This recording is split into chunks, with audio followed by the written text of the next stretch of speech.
अस्सलामुअलैकुम विवर्स, आज मैं आपके साथ शेयर करूंगी मोस्ट ट्रेंडिंग बेंटो केक बनाने की एक बेहद आसान किस्म की रेसिपी। बिल्कुल परफेक्ट तरीका आपके साथ शेयर करूंगी। ए टू जेड सारी की सारी जो छोटी छोटी टिप्स हैं वो आपके साथ डिस्कस करूंगी और आपको सिखाऊंगी कि आपने बेंटो केक का स्पंज किस तरह से तैयार करना है, इसको पैक किस तरह से करना है, इस पर डिज़ाइनिंग किस तरीके से करनी है। और एक सबसे अहम पॉइंट जो आज की वीडियो में मैं आपको क्लियर करूँगी कि आपने केक के ऊपर राइटिंग किस तरह से करनी है और उसके बाद उसे ग्लिटर किस तरह से करना है कि बेहतरीन आपका बेंटो केक बन के तैयार हो जाएगा। तो चलिए रेसिपी स्टार्ट करते हैं। व्यूअर्स, इस बेंटो केक को लंच बॉक्स केक भी कहा जाता है। आप बच्चों को लंच बॉक्स में भी इस तरह से पैक करके दे सकते हैं। स्कूल में अपनी टीचर्स को गिफ्ट करने के लिए बेहतरीन केक है ये और बहुत ही आसान रेसिपी है। सिर्फ 20 रुपये के मैदे से आप 2 बेंटो केक आसानी से तैयार कर लेंगे। बहुत ही लो बजट केक है ये। तो आई होप कि आपको वीडियो बहुत ज़्यादा पसंद आएगी, इसलिए आपने इसे कंप्लीट वॉच करना है, स्किप नहीं करना, ताकि छोटे छोटे जो पॉइंट्स हैं वो सारे के सारे मैं आपके साथ क्लियर कर सकूं। तो चलिए हम अपना केक स्पंज तैयार करते हैं। बेंटो केक के लिए सबसे पहले चॉकलेट स्पंज तैयार करेंगे, फिर मैं आपको वनीला स्पंज तैयार करना सिखाऊंगी। तो यहाँ पे मैंने ले लिया है मैदा, जो कि मैंने 1/4 कप लिया है और इसमें से मैंने 1 टेबल स्पून लेवल करके निकाल दिया था। अगर आप इसे किचन स्केल से मेजर करें तो 20 ग्राम मैदा है। 1 टेबल स्पून मैंने लिया है कोको पाउडर, जो कि मेजरिंग स्केल पे 5 ग्राम है। चीनी पीसी हुई मैंने ली है 1/8 कप भर के। अगर आप इसे मेजरिंग स्केल से मेजर करें तो ये 25 ग्राम चीनी है। बेकिंग पाउडर मैंने लिया है 1/8 टीस्पून, यानी 1/4 का हाफ अप कर लें। बहुत थोड़ा सा बेकिंग पाउडर इसके अंदर जाएगा, सिर्फ 2 चुटकी के बराबर। अब यहाँ पे मैंने ले लिया था 1 अदद अंडा। अंडा आपका रूम टेम्परेचर पर होना चाहिए, फ्रिज के आपने ठंडे अंडे इस्तेमाल नहीं करने। अगर आपके अंडे फ्रिज में रखे हुए हों तो आपने क्या करना है, 2 से 3 घंटे पहले उन्हें फ्रिज से निकाल के बाहर रख लेना है, ताकि वो रूम टेम्परेचर पर आ जाएँ। अब यहाँ पे मैंने अंडे के अंदर जो चीनी ली थी 1/8 कप भर के, यानी कि 25 ग्राम चीनी, वो मैंने ऐड कर दी है। पीसी हुई चीनी है ये। पाउडर शुगर नॉर्मल मिक्सी के जार में डाल के मैंने इसे पीस के पाउडर बना लिया था। अब मैं इसे बीट करना स्टार्ट करूँगी और इतना बीट करना है आपने अंडे के साथ चीनी को कि ये बिल्कुल क्रीमी और फ्लफ़ी सा हो जाए और कलर इसका देखिए बिल्कुल लाइट सा हो जाएगा। तो बस यहाँ पे आपने ना एक डूम शेप का बॉल इस्तेमाल करना है, यानी गहरा बॉल इस तरह से, क्योंकि एक अंडा है, थोड़ी सी चीनी है। अगर आप इसे किसी खुले बॉल के अंदर, यानी जो प्लेन होगा, उसमें बीट करने की कोशिश करेंगे तो ये प्रॉपर बीटर वर्क ही नहीं करेगा उसके अंदर। तो ये छोटी छोटी टिप्स हैं जिनका आपने ख़ास तौर पे ख्याल करना होता है बेकिंग के दौरान, और ये सारा कुछ आपको तजर्बे से आएगा, सीखने से आएगा। तो इंशाल्लाह ताला आप बेहतरीन केक जो है तैयार कर सकते हैं। बस छोटी छोटी टिप्स को फॉलो ज़रूर कीजिएगा। तो ये देखिए मैंने बिल्कुल डोम शेप का बॉल लिया था, उसके अंदर रख के एक अंडा और चीनी जो है उसे अच्छी तरह से मैंने बीट कर लिया है। अब देखिए यहाँ पे इतना ये क्रीमी और इतना फ्लफ़ी हो जाना चाहिए कि ये जो मिक्सचर है, जब मैं बीटर से उठा के नीचे की तरफ गिराऊँ, थोड़ी देर तक इसे स्टे करना चाहिए सरफेस के ऊपर। तो ये प्रॉपर बीट हो चुका है। अब मैं इसके अंदर डाल दूँगी वनीला एसेंस, जो कि मैंने डाला है 4 से 5 ड्रॉप्स। बस क्योंकि बिल्कुल छोटा सा केक है तो इसके अंदर 4 से 5 ड्रॉप्स ही काफ़ी हैं। अगर आपका बड़ा केक हो तो आप इसमें हाफ़ टी स्पून तक भी ऐड कर सकते हैं, बट इसमें मैंने सिर्फ 2 से 3 से 4 ड्रॉप्स ऐड किए हैं। थोड़ा सा मैंने मिक्स कर लिया है वनीला एसेंस को भी 1 से 2 सेकंड बीटर को चला के। तो व्यूअर्स, इस केक स्पंज के अंदर ना हम किसी भी किस्म का ऑयल, बटर या फिर घी वगैरह यूज़ नहीं करेंगे। विदाउट ऑयल और बटर की ही हम इस केक स्पंज को तैयार करेंगे, क्योंकि ये स्पंज तैयार कर रहे हैं हम, जो कि बिल्कुल लाइट होता है। मैंने एक छलनी ली है, उसे मैंने रख दिया है बोल के ऊपर और इसमें मैंने डाल दिया है मैदा, जो कि मैंने लिया था 20 ग्राम, कोको पाउडर जो कि 1 टेबल स्पून यानी 5 ग्राम था, और बेकिंग पाउडर जो कि था 1/4 टीस्पून का हाफ़, यानी 1/8 टीस्पून। इन तीनों चीज़ों को ना अच्छी तरह से छान लेंगे। छान के ही आपने ऐड करना है, कभी भी आपने इनको डायरेक्ट ऐड नहीं करना, वरना आपका केक स्पंज कभी भी फूलेगा नहीं और सॉफ्ट और स्पंजी हरगिज़ नहीं बनेगा। तो बस आपने इनको इस तरह से छान के ऐड करना है। क्योंकि बिल्कुल छोटा सा केक है तो इसलिए मैंने इसके ऊपर ही छान लिया है। अगर केक थोड़ा बड़ा होता तो फिर मैं इसे अलग से छान के अच्छी तरह से मिक्स करके फिर मैं इसे पोर्शंस में ऐड करती। अब इसके बिल्कुल थोड़े से मैदे को मैंने इसलिए पोर्शन में ऐड नहीं किया कि 1/4 कप से भी थोड़ा मैदा है तो उसका क्या पोर्शन में ऐड किया जाए। तो इसी तरह से अब आपने इसकी मिक्सिंग कर लेनी है। तो मिक्सिंग करने का स्टाइल देखिए मेरा, कि मैंने इसे एक ही डायरेक्शन में चम्मच को घुमाना है और फिर इसको मिक्स करना है। तेज़ तेज़ आपने इसको फेंटना नहीं है, ना ही आपने इसको फेंटे लगाने हैं। अगर आप इसे फेंटने के स्टाइल में मिक्स करेंगे ना, तो ये जो केक स्पंज हमने तैयार किया है ना, केक का फॉर्म सा, ये सारा टूट जाएगा। तो इसी ने ही हमारे केक को राइस करना है, यानी केक को फुलाना है। तो अगर हम इसका ख्याल नहीं करेंगे तो फिर केक भी हमारा जो है बैठ जाएगा, बिल्कुल भी सॉफ्ट नहीं बनेगा। तो आपने बस इसी तरह से इसे हल्के हाथों के साथ एक ही डायरेक्शन में बिल्कुल इस तरह से चम्मच को घुमाते हुए मिक्स करना है। और जब मिक्स हो जाए तो आपने छोड़ देना है। ओवर मिक्सिंग भी नहीं करनी, क्योंकि ओवर मिक्सिंग करने से भी केक स्पंज जो है ना वो फूलता नहीं है। यहाँ पे बेंटो केक तैयार करने के लिए आपने लेना है 4 इंच का मोल्ड, यानी वो वाला मोल्ड लेना है जिसकी चौड़ाई जो है ना 4 इंच तक हो। इसके अंदर मैंने अच्छी तरह से पहले ऑयल लगा के इसे ग्रीस किया था। फिर मैंने इसकी बेस में एक बटर पेपर बिछा लिया है। अगर बटर पेपर ना हो आपके पास तो आप बच्चों की स्कूल की नोटबुक का कोई सा भी पेपर जो है ना, उसे अच्छी तरह से दोनों तरफ से ऑयल लगा के तो उसे 15-20 मिनट के लिए छोड़ दें, तो वो भी बटर पेपर का ही काम करता है, आप उसे भी यूज़ कर सकते हैं। अब यहाँ पे देखिए सारे का सारा मटेरियल था मैंने डाल दिया था इस मोल्ड के अंदर। थोड़ा सा इसे टैप कर लेंगे। यहाँ पे हमारा चॉकलेट केक स्पंज का मटेरियल रेडी है। इसे मैं एक साइड पे करूँगी और अब हम जल्दी से साथ ही vanilla cake sponge bento cake का तैयार कर लेंगे। और इन दोनों को फिर हम इकट्ठे ही बेक करेंगे। मेजरमेंट्स का आपने यहाँ भी ख़ास ख्याल रखना है। एक अदर नंदा ले लिया रूम टेम्परेचर पर। मैदा लिया है 1/4 कप लेवल करके, जो कि ग्राम्स में है 25 ग्राम। चीनी पीसी हुई मैंने ली है 1/8 कप भर के, जो कि ग्राम्स में है 25 ग्राम। और बेकिंग पाउडर मैंने लिया है 1/8 टीस्पून, जो कि 1/4 टीस्पून का हाफ़ होगा। और वनीला एसेंस लेंगे फ्यू ड्रॉप्स। सबसे पहले हम अंडे और चीनी को इकट्ठे बीट करेंगे, बिल्कुल पहले वाले तरीके से क्रीमी और फ्लफ़ी होने तक। बाकी चीज़ों को एक साइड पे कर देंगे। तो यहाँ पे देखिए जी, अंडे और चीनी को मैंने अच्छी तरह से बीट करते हुए फ्लफ़ी और क्रीमी होने तक बीट किया है। और इसके लिए भी आपने डोम शेप का बॉल यूज़ करना है, ताकि ईज़िली बिल्कुल एक अंडा और थोड़ी सी चीनी है वो जो है अच्छी तरह से बीट हो सके। अब थोड़ा सा इसमें वनीला एसेंस डाल देंगे, 2-4 कतरे, 1 से 2 सेकंड इसको भी मिक्स कर लेंगे। बीटर को हटा देंगे। इसका काम अब ख़त्म हो चुका है। और आगे सारा वही प्रोसीजर जो कि हमने पहले केक स्पंज में किया था, कि छलनी के ऊपर मैदा और बेकिंग पाउडर इकट्ठे छान के बिल्कुल हल्के हाथों के साथ मिक्स करके तो आपने डाल देना है 4 इंच के एक केक मोल्ड के अंदर। तो व्यूअर्स, यहाँ पे ना मेरा कैमरा ऑफ हो गया था, मुझे बिल्कुल भी पता नहीं चला, जिसकी वजह से वीडियो क्लिप जो है वो रिकॉर्ड नहीं हो सका।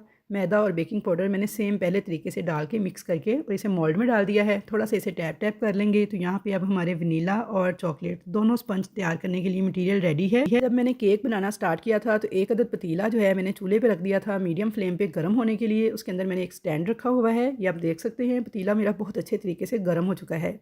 अब इन दोनों केक मोल्ड्स को ना इस तरह से बैलेंस करके हम इसके ऊपर रख देंगे और दोनों को एक साथ बेक करेंगे, क्योंकि छोटे छोटे से केक मोल्ड हैं तो इजीली स्टैंड के ऊपर एडजस्ट हो जाएंगे। स्टैंड ना हो तो कोई सी छोटी परात, कोई सी छोटी प्लेट भी आप उल्टी करके पतीले के अंदर रख के उससे भी स्टैंड का काम ले सकते हैं।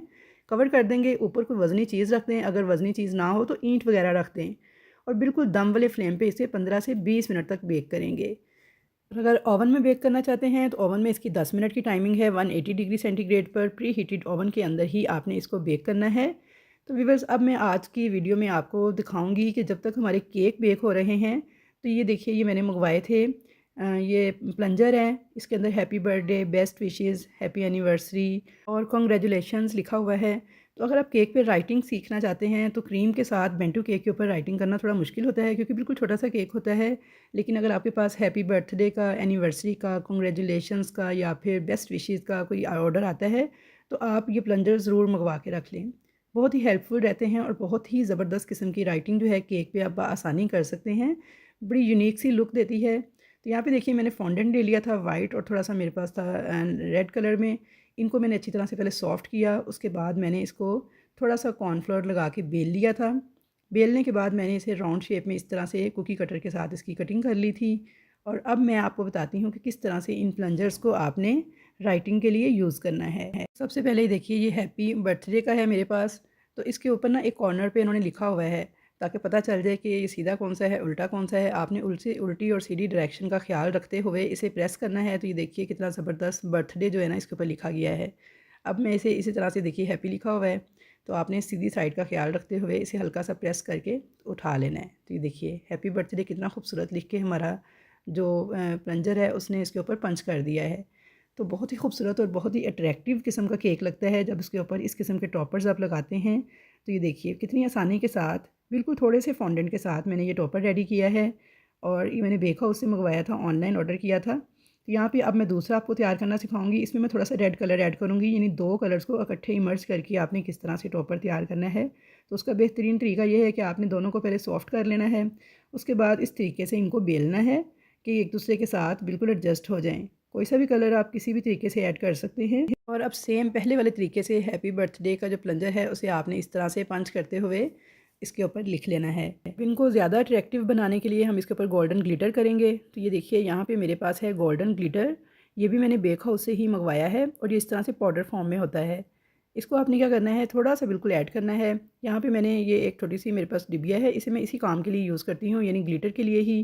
तो इसमें पहले से भी गोल्डन ग्लिटर ड्राई होकर लगा हुआ है, तो बस इसके अंदर मैं थोड़ा सा ये ऐड करूँगी और अब इसको हम कुकिंग ऑयल के साथ मिक्स करेंगे। बिल्कुल 2 से 3 ड्रॉप्स आपने ऑयल डालना है, अच्छी तरह से इसे मिक्स कर लेना है। तो ये एडिबल होता है, यानी आप इसे खा सकते हैं। यहाँ पे जो हम आई लाइनर के लिए ब्रश यूज़ करते हैं ना, मैं वही ब्रश यूज़ कर रही हूँ। नया ख़रीदा था मैंने इसकी काम के लिए।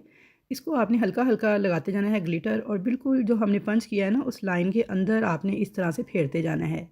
तो बहुत ही आसानी के साथ देखिए कितना खूबसूरत सा हैप्पी बर्थडे का हमारा टॉपर तैयार हो गया है। और ये ग्लिटर आपको बहुत से कलर्स में मिल जाते हैं। इसमें सिल्वर, गोल्डन, रेड, ब्लैक, काफ़ी सारे कलर जो हैं इसमें मिल जाते हैं, लेकिन मैं मोस्टली सिल्वर और गोल्डन ही यूज़ करती हूँ। तो ये देखिए बहुत ही खूबसूरत, बहुत ही अट्रैक्टिव किस्म के हमारे जो बॉर्डर हैं वो बन के तैयार हुए हैं। आप चाहें तो इनको हाथ में पकड़ के, जैसे मैंने पहले राइटिंग की है उस तरीके से लिख लें, चाहे आप इसे इस तरह से लिख लें, बस फ़ौरन से ही ये ड्राई हो जाते हैं 5 से 7 मिनट के अंदर। तो बहुत ही खूबसूरत किस्म के टॉपर्स जो हैं बन के तैयार होते हैं। तो आई होप कि आप लोगों को ये आइडिया ज़रूर अच्छा लगेगा और ज़रूर आप लोग भी इसे ट्राई कीजिएगा, अगर आप चाहते हैं कि अपने केक्स को अट्रैक्टिव और थोड़ा सा डिफरेंट बनाना। तो चलिए अब इनको हम ड्राई होने के लिए छोड़ देंगे। तो दूसरी तरफ हम अपने केक चेक कर लेते हैं। तो यहाँ पे दम वाले फ्लेम पे तकरीबन 20 मिनट के बाद मैं इनको चेक कर रही हूँ। तो माशाल्लाह अल्हम्दुलिल्लाह बहुत ही ज़बरदस्त हमारे केक स्पंज तैयार हो चुके हैं। टूथपिक इंसर्ट करके निकालेंगे तो ये देखिए बिल्कुल क्लियर आई है। इसका मतलब है केक स्पंज हमारा टोटली रेडी हो चुका है। अगर आपको इसके साथ कोई चीज़ चिपकी हुई महसूस हो रही हो तो फिर आप इसे 2-4 मिनट मज़ीद बेक कर लीजिएगा, क्योंकि गैस के प्रेशर के हिसाब से, पतीले के थिकनेस के हिसाब से टाइम थोड़ा सा कम ज़्यादा हो सकता है। थोड़ी सी चुरी के साथ मैं इसको लूज़ कर लूँगी किनारों से और इसे इस तरह से निकाल लेंगे। तो ये देखिए कितना इजीली निकल के आ गया है। बटर पेपर इसका उतार देंगे और ये देखिए माशाल्लाह कितना सॉफ्ट, कितना स्पंजी बन के तैयार हुआ है। आप इसकी सॉफ्टनेस चेक करें। और अभी ये बिल्कुल गर्म है। ये देखिए इसे अब मैं बिल्कुल ठंडा होने के लिए छोड़ दूँगी, क्योंकि बिल्कुल छोटा सा केक था इसलिए मैंने फ़ौरन से निकाल लिया है, वरना केक को हमेशा ठंडा करने के बाद ही डीमोल्ड करना चाहिए, वरना गरम गरम केक जो है ना उसके टूटने का ख़तरा होता है, क्योंकि बहुत सॉफ्ट होता है। इसी तरीके से मैंने चॉकलेट केक को भी डीमोल्ड कर लिया है और ये देखिए माशाल्लाह इसकी भी आप सॉफ्टनेस चेक करें, कितना जालीदार, कितना सॉफ्ट, कितना स्पंजी बन के तैयार हुआ है। तो व्यूअर्स इंशाल्लाह ताला इसका टेस्ट भी बहुत बेहतरीन होगा। आपने रेसिपी को ट्राई ज़रूर करना है और मुझे फ़ीडबैक ज़रूर देना है। यहाँ पे देख सकते हैं आप। तो चलिए अब मैं आपको इसकी कटिंग करके इसकी फ्रॉस्टिंग करना सिखा दूँ। तो बस जल्दी जल्दी अब मैं वीडियो को तेज़ तेज़ चलाऊँगी, आपने बस मेरे हाथों की तरफ देखते जाना है और ये केक झटपट से बन के तैयार हो जाएंगे।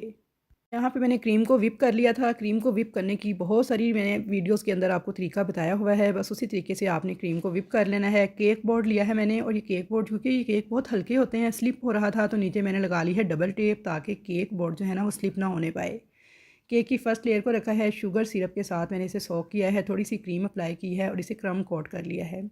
थोड़ी सी क्रीम लगा के मैंने इसे फ़ाइनल कोट कर लिया था। और जो बेंटू केक होते हैं इनकी साइड्स को इतना ज़्यादा नीट आपने नहीं करना, बस नॉर्मल सा नीट कर लें तो काफ़ी है, क्योंकि इसके ऊपर से ही बस डिज़ाइन नज़र आता है। पैकिंग के दौरान सिर्फ ऊपर से ही ये ज़्यादा केक नज़र आता है, साइड से तो ये इसका कुछ भी ख़ास नज़र नहीं आता। तो इसलिए बस आपने साइड पे ज़्यादा फोकस नहीं करना, ऊपर से इसको नीट करना है और साइड से भी नीट अगर हो जाए तो बेहतर है। देखिए छोटा सा तो केक है, जल्दी जल्दी नीट हो जाता है। तो यहाँ पे देखिए जी मैंने फ़ाइनल कोट कर लिया था इस क्रीम, उसको क्रीम का, और इसे मैंने शुगर सिरप के साथ किया था सोक। अब मैं इसको इस तरह से उठाऊंगी। आपने पैलेट नाइफ़ को एक दफ़ा इसके नीचे से इस तरह से गुजारना है ताकि केक जो है ना बोर्ड को छोड़ दे। उसके बाद आपने एक अदद लंच बॉक्स जो है इसे रेडी रखना है। इसकी पैकिंग इसी तरह से की जाती है और इसको उठा के आपने रख देना है इसके अंदर।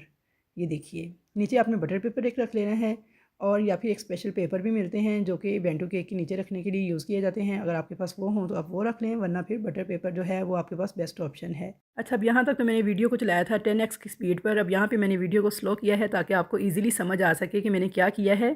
तो ये देखिए जी मैंने दोनों केक्स को फाइनल कोट कर लिया था, यानी नीट कर लिया था। अब आपने इसे लंच बॉक्स से रेडी कर लेना है। आप साइड पर देख सकते हैं मैंने लंच बॉक्स के अंदर बटर पेपर बिछा के उसे रेडी करके एक साइड पर रख लिया है। और अब केक को आपने शिफ्ट कैसे करना है, ये एक मोस्ट इम्पॉर्टेंट स्टेप है। तो यहाँ पे देखिए जी केक के नीचे ना आपने पैलेट नाइफ़ कुछ इस तरीके से घुमानी है। ये इसलिए ताकि जो केक है ना वो बोर्ड को छोड़ दे, यानी फ्री हो जाए, थोड़ा लूज़ हो जाए। अब आपने इसे इस तरह से उठाना है, ऊपर से थोड़ा सा स्कीवर्स के साथ आपने इसे सपोर्ट देनी है और इसे शिफ्ट कर देना है इस लंच बॉक्स के अंदर। तो गौर से देखिएगा इस स्टेप को। सेम इसी तरीके से मैंने दोनों केक्स को इस लंच बॉक्स के अंदर शिफ्ट किया है। तो ये देखिए अब आपने बटर पेपर को उठा के थोड़ा उसे बैलेंस कर लेना है और दोनों टॉपर्स जो हमने रेडी किए थे इसे हम लगा देंगे केक के ऊपर। पाइपिंग बैग के अंदर मैंने क्रीम फिल की हुई थी, 1 ml की छोटे वाली नोज़ल डाली हुई है और इस तरीके से केक की डिज़ाइनिंग कर लेंगे। अच्छा, इस केक को ना आपने हमेशा लंच बॉक्स के अंदर या केक बॉक्स के अंदर शिफ्ट करने के बाद ही आपने नोज़ल के साथ इसके ऊपर डिज़ाइनिंग करनी है, क्योंकि बाद में उठाते हुए इसका डिज़ाइन ख़राब हो सकता है। इसलिए छोटा सा केक होता है, हैंडल करना थोड़ा सा मुश्किल हो जाता है। तो आपने ये करना है कि इसे पहले लंच बॉक्स के अंदर सेट कर लेना है, चाहे लंच बॉक्स में सेट कर लें या फिर आप जो छोटे वाले बॉक्स होते हैं गत्ते के बने हुए उसमें सेट कर लें। उसके बाद ही आपने इसकी फ़ाइनल डिज़ाइनिंग करनी है नीनी नोज़ल के साथ। जो नोज़ल वर्क है आपने उस वक्त ही करना है, टॉपर इसका बाद में एडजस्ट करना है। पहले आपने इसको सेट कर लेना है जोन से भी बॉक्स में डालना हो। तो आई होप व्यूअर्स कि आपको मेरी आज की वीडियो से बहुत कुछ सीखने को मिला होगा। बहुत छोटी छोटी टिप्स हैं जो मैंने आपके साथ शेयर की हैं। वीडियो अगर पसंद आए तो इसे लाइक शेयर ज़रूर कीजिएगा, ताकि मेरी इस वीडियो से जो लोग होम बेकिंग का आगाज़ करना चाह रहे हैं, कुछ सीखना चाह रहे हैं, भरपूर फ़ायदा उठा सकें और इसे अपने यूज़ में ला सकें। इसके ऊपर कुछ पर्ल्स और कुछ बीड्स ऐड कर दूंगी जो कि इसे मोस्ट अट्रैक्टिव बना देंगे। तो अल्हम्दुलिल्लाह बेहतरीन किस्म के हमारे 2 बेंटो केक या फिर इनको लंच बॉक्स केक भी कहते हैं, बन के तैयार हैं। तो व्यूअर्स ये बहुत ज़्यादा मोस्ट सेलिंग रेसिपी है मेरे कस्टमर्स को बहुत ज़्यादा पसंद आता है इस केक का जो टेस्ट है वो भी और फ्लेवर भी। तो अगर आप इसके फ्लेवर को चेंज करना चाहते हैं तो आपने ये करना है, सोकिंग के दौरान फ्लेवर्स को चेंज कर सकते हैं। जैसे आप उसमें स्ट्रॉबेरी क्रश ऐड कर दें, पाइनएप्पल क्रश ऐड कर दें, एप्पल क्रश ऐड कर दें, वो आपकी अपनी चॉइस है। जिस तरह से भी आप इसके अंदर फ्लेवर को इन्हेंस करना चाहें कर सकते हैं। यहाँ पे देखिए मैंने पर्ल्स वगैरह भी ऐड कर दिए थे और ये बेंटू केक हमारे बेहतरीन बन के तैयार हैं। 400 रुपये का मैं एक केक सेल करती हूँ। अगर कोई डिस्काउंट करने का कहे तो फिर 350 तक भी दे देती हूँ। वेट की बात की जाए तो 250 ग्राम से 300 ग्राम के लगभग इसका वेट होता है।